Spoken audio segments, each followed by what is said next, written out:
Prepárense amigos para adentrarse en un misterio que les va a helar la sangre. Un caso que conmocionó al mundo entero. Así es, hoy nos vamos a sumergir en la vida y los crímenes de Jeffrey Lionel Dahmer. Dahmer, un hombre que evoca escalofríos. Acompáñame en este viaje a través de los fragmentos de su entrada en Wikipedia en español y un video de YouTube llamado Most Evil Criminals Reaction in Court. Tenemos mucho que analizar. Sí.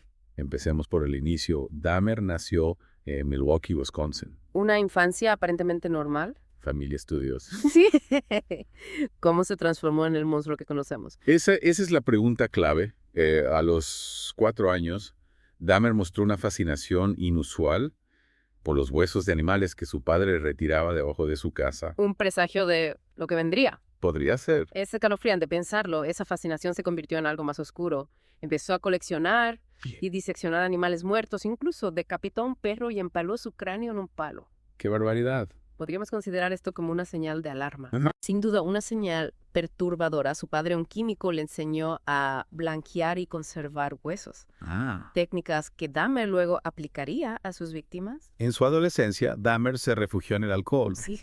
y se aisló, sufría bullying, las llamadas bromas Dahmer, mientras sus padres lidiaban con sus propios problemas. Un ambiente familiar complicado. ¿Cómo influyó este ambiente familiar en su desarrollo? Es difícil saberlo con certeza, pero durante esta etapa Dahmer descubrió su homosexualidad y comenzó a tener fantasías oscuras que mezclaban la disección con el control y la sumisión. Qué terrible. Imaginaba dejar inconsciente a un corredor para abusar de su cuerpo. Esas fantasías lamentablemente se materializaron poco después, a los 18 años. Dahmer cometió su primer asesinato. La víctima fue Stephen Hicks, Sí. un joven que hacía autostop. Dahmer lo invitó a su casa con la promesa de cerveza y allí lo golpeó con una mancuerna y lo estranguló. Un crimen brutal que marcó el inicio de una serie de asesinatos aún más horripilantes. Así es. ¿Qué pasó después de este primer homicidio? Dahmer intentó llevar una vida normal.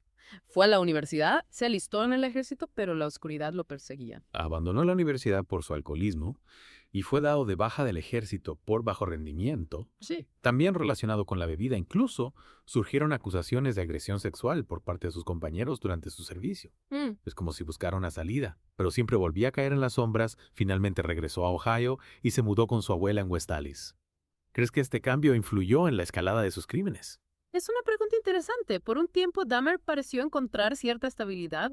Se involucró en la iglesia, hacía tareas en casa, buscaba trabajo. Una aparente calma.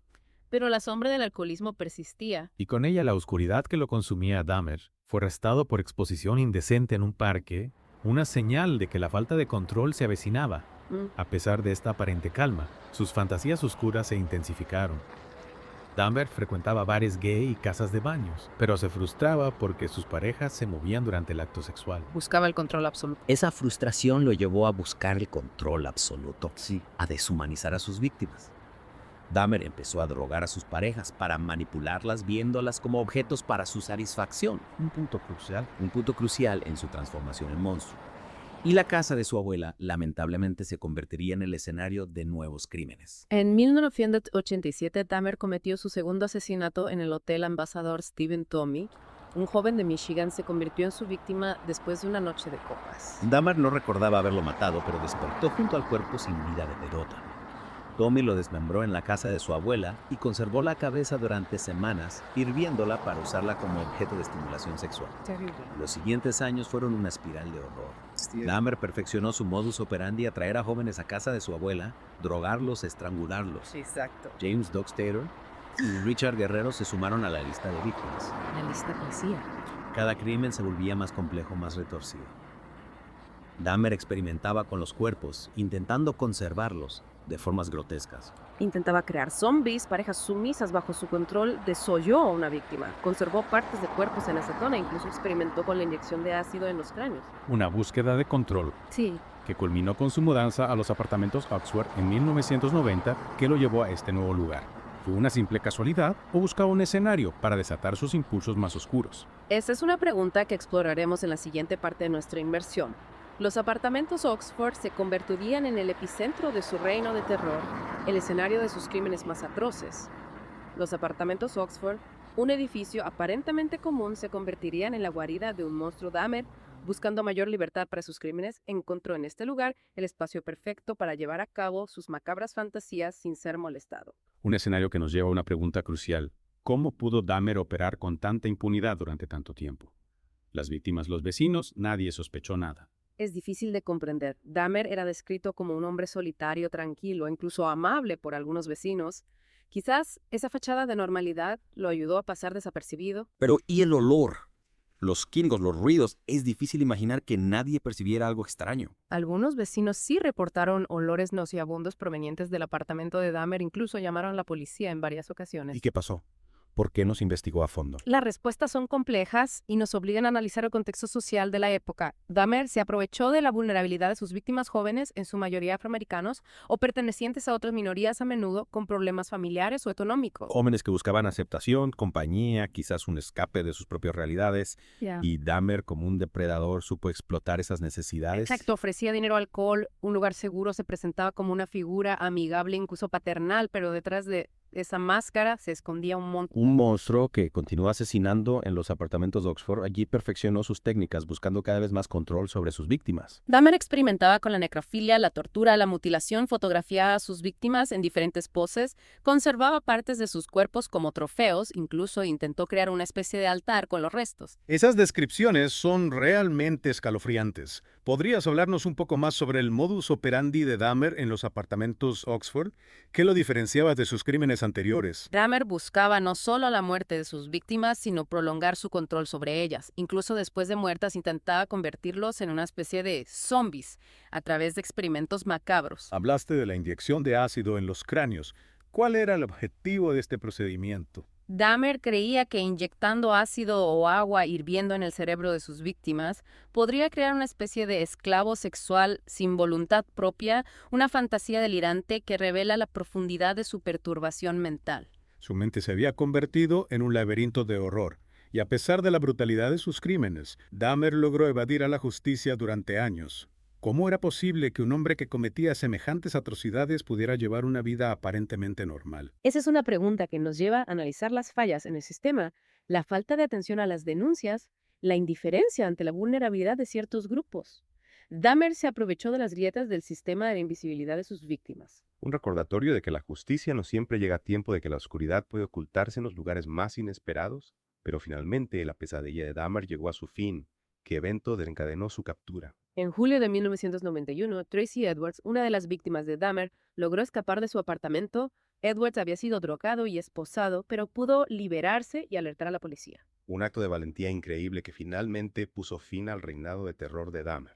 La policía, al entrar en el apartamento de Dahmer, se encontró con una escena de horror indescriptible: fotografías de cuerpos mutilados, restos humanos en el refrigerador, un cráneo en el dormitorio, un tambor de 260 litros lleno de ácido con torsos humanos. Es difícil imaginar el horror que debieron sentir al presenciar semejante escenario. ¿Qué pasó con Dahmer después de su arresto? ¿Cómo reaccionó ante la evidencia abrumadora de sus crímenes? Dahmer confesó sus crímenes con lujo de detalles. Su juicio conmocionó al mundo, revelando la magnitud de su depravación y la complejidad de su mente perturbada. Y mientras la justicia seguía su curso, la atención se centró en las víctimas, en las familias destrozadas por la tragedia, pero también en las preguntas que este caso nos dejó como sociedad. Preguntas sobre la responsabilidad, la vigilancia, la necesidad de proteger a los más vulnerables, preguntas que aún resuenan en la actualidad. En la siguiente parte de nuestra inmersión analizaremos el juicio de Dahmer, las reacciones que provocó y las profundas reflexiones que este caso nos obliga a hacer como sociedad. El juicio de Dahmer fue un acontecimiento mediático sin precedentes. El mundo entero observaba con horror y fascinación mientras se desentrañaban los detalles de sus crímenes.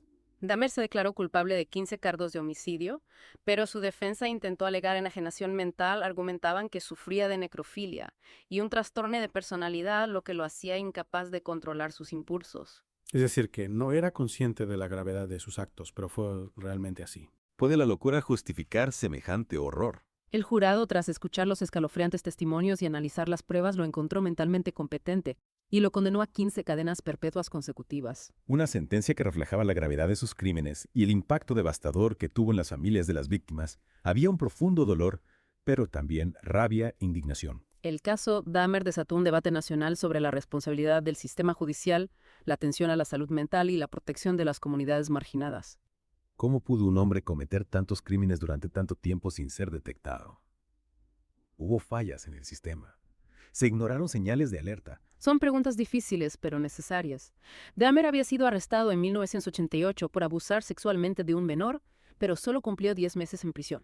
Si se hubieran tomado medidas más contundentes en ese momento, se podrían haber evitado algunas de estas tragedias. Es una posibilidad que debemos considerar el caso. Dahmer nos recuerda la importancia de fortalecer los sistemas de justicia, de mejorar la atención a las víctimas de abuso y de crear una sociedad más vigilante. Y también nos recuerda la importancia de hablar sobre temas difíciles como la discriminación, la homofobia y la marginación. Dahmer se aprovechó de jóvenes que en muchos casos estaban marginados socialmente. Eran jóvenes gay, en su mayoría afroamericanos, o pertenecientes a otras minorías, a menudo con problemas familiares o económicos, jóvenes que buscaban aceptación y se encontraron con un monstruo que supo explotar sus necesidades. Hablemos del video que mencionamos al principio, Most Evil Criminals Reaction in Court. Vemos las reacciones de varios criminales al ser sentenciados. Y Dahmer, a pesar de la atrocidad de sus crímenes, se muestra extrañamente tranquilo. Esa aparente falta de remordimiento es desconcertante. Algunos expertos sugieren que podría ser un síntoma de su trastorno de personalidad, una incapacidad para conectar emocionalmente con el sufrimiento que causó. Una muestra más de la complejidad de la mente criminal. Y mientras Dahmer cumplía su condena, el mundo intentaba comprender cómo un ser humano podía ser capaz de tanta oscuridad. El caso Dahmer sigue siendo uno de los más impactantes en la historia criminal, un recordatorio de que el mal puede tomar muchas formas y que la lucha por la justicia es una tarea que nos compete a todos. Al final nos quedamos con más preguntas que respuestas. ¿Qué podemos aprender del horror de Jeffrey Dahmer? ¿Cómo podemos combatir la oscuridad y construir un mundo más justo? La respuesta está en nuestras manos. Debemos estar atentos, cuestionar, alzar la voz ante la injusticia y recordar a las víctimas sus historias no deben ser olvidadas. La historia de Dahmer es un llamado a la acción, un recordatorio de que la indiferencia y el silencio solo perpetúan la oscuridad. Gracias por acompañarnos en esta inmersión a las profundidades del misterio. Hasta la próxima.